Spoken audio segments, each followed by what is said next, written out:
Et salut à tous, une petite lecture bonus, c'est le manga Area D ou Area D ou RD en français, la zone D si vous préférez.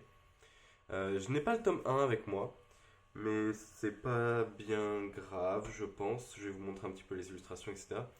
Il s'agit d'un manga dans lequel on va suivre cet homme qui se nomme Jin.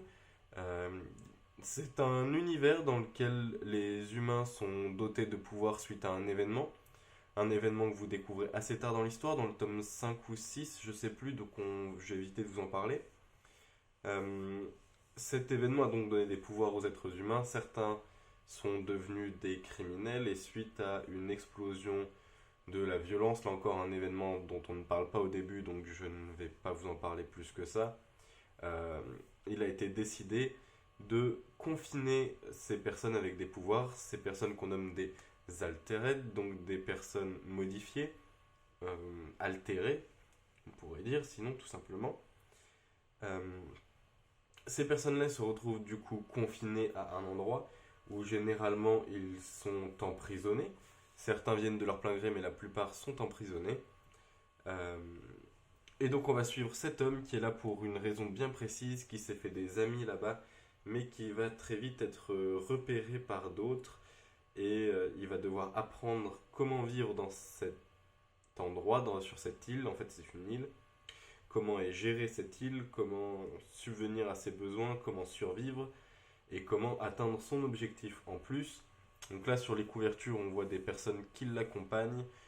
Cette petite fille qui est bien plus présente au début qu'à la suite, et ces deux femmes-là qui sont bien plus présentes dans la suite qu'au début, mais qui restent tous des personnages importants.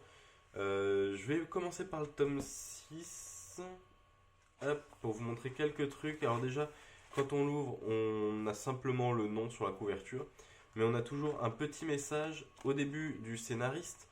Donc là, qui dit ce n'est pas simplement le passé qui m'intéresse, à travers ce passage, je tiens à décrire le monde extérieur. Sans passé, il ne peut y avoir de présent, il en est de même pour l'île.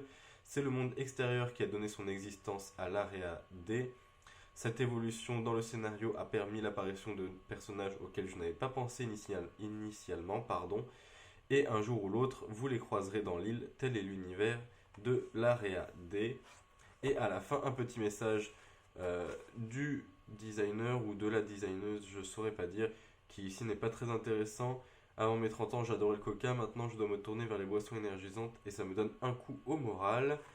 Euh, je voulais montrer surtout le tome 6 pour, hop, voilà, sa première image qui est une image colorée. Donc voici à quoi ressemblent les dessins en couleur, qui sont plutôt sympas, je trouve.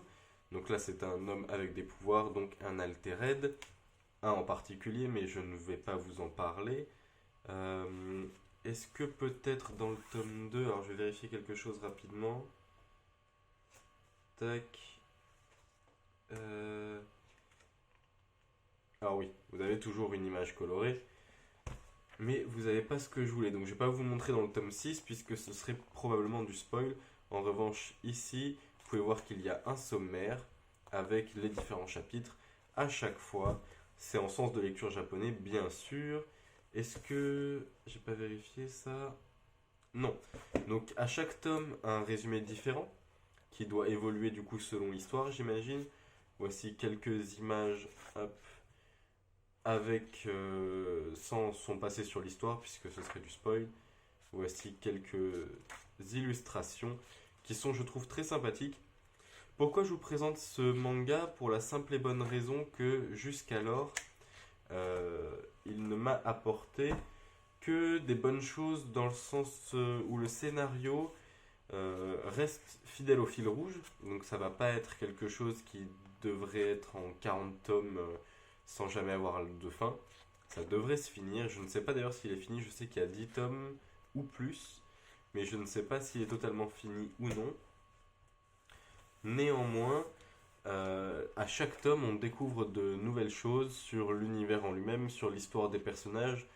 Il n'y a pas trop de contradictions entre l'avancée, ce qu'on apprend petit à petit et ce qui a été dit au début. Donc c'est encore une bonne chose. La qualité des dessins ne change pas. qui est aussi une bonne chose puisque j'ai déjà vu des mangas avec une qualité qui régresse, ce qui est quand même assez mauvais, je dois le dire. Donc la qualité des dessins ne régresse pas, on continue de découvrir des choses sur tous les personnages, on continue d'avancer sur l'histoire de manière générale, on est plutôt bien servi dans le sens où on a pas mal de petites choses. Alors là par exemple, tac tac tac, je suis sur le tome 4, ouais. Donc vous voyez, je vais juste vous montrer vite fait, vous avez aussi les personnages qui sont expliqués. Pourquoi je le montre juste vite fait? Parce que ça vous dit des choses, hein, il y a des choses de marquées. Donc on va éviter de passer. Quatrième, j'ai pas regardé, encore une fois le titre.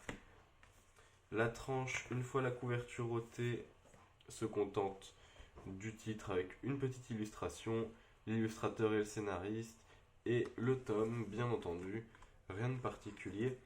C'est un manga que je vous conseille pour deux raisons. Son histoire qui est pour l'instant très sympa, et le fait qu'on le trouve facilement d'occasion. Dans le sens où j'avais acheté le tome 1 d'occasion il y a assez peu de temps, c'est pour ça que je ne l'ai pas avec moi. Et je les ai tous retrouvés d'occasion à 4,99 au lieu de 7,99 je crois la dernière fois que je les ai vus, 9. Donc assez facile à trouver d'occasion, d'assez bonne qualité, souvent en bon état, avec une histoire sympathique, des dessins sympathiques et une histoire qui avance surtout. Donc pour moi, que des points positifs, je vous le conseille. Merci à tous d'avoir regardé et je vous souhaite une bonne journée.